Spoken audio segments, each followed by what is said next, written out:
These are the Daily Tech headlines for Friday, June 28th, 2024. I'm Rob Dunwood. Facebook's parent company Meta says it may block news from Facebook in Australia if the government enforces a 2021 law that gives the government the right to set the fees big U.S. tech companies pay media outlets for links.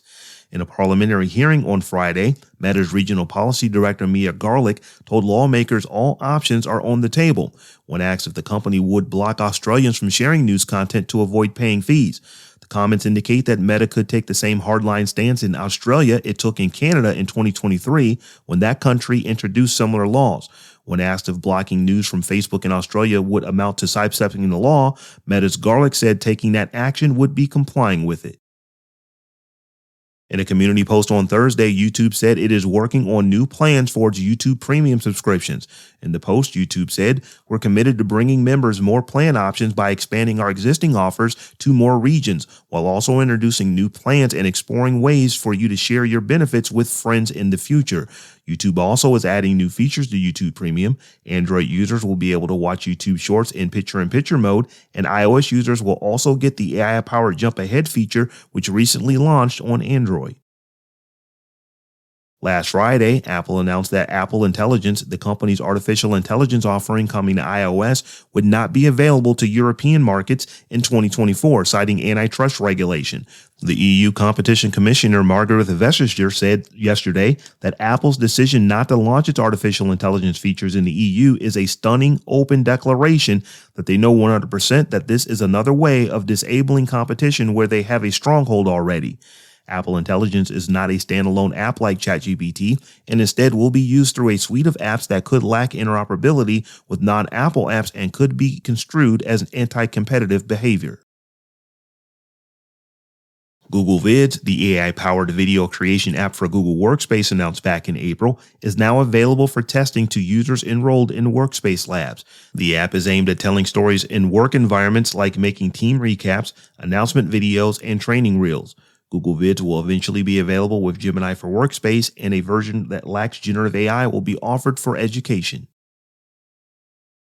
Apple's Hotel TV AirPlay is expanding.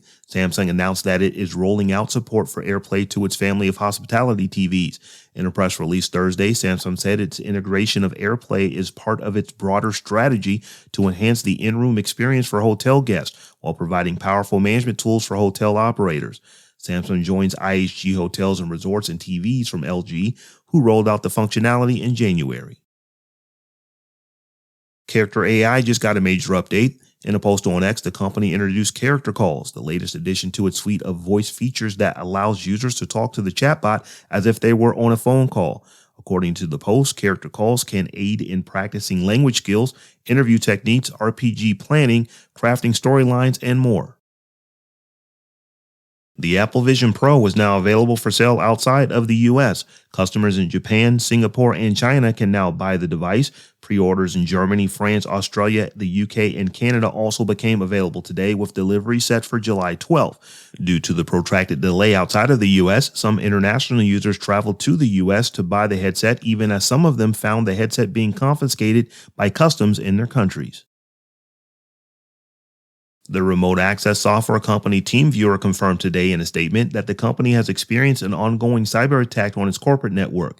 TeamViewer attributed the compromise to a government-backed hacker group working for Russian intelligence known as APT-29 or Midnight Blizzard. The company's investigation thus far points to an initial intrusion on June 26 tied to credentials of a standard employee account within the corporate IT environment.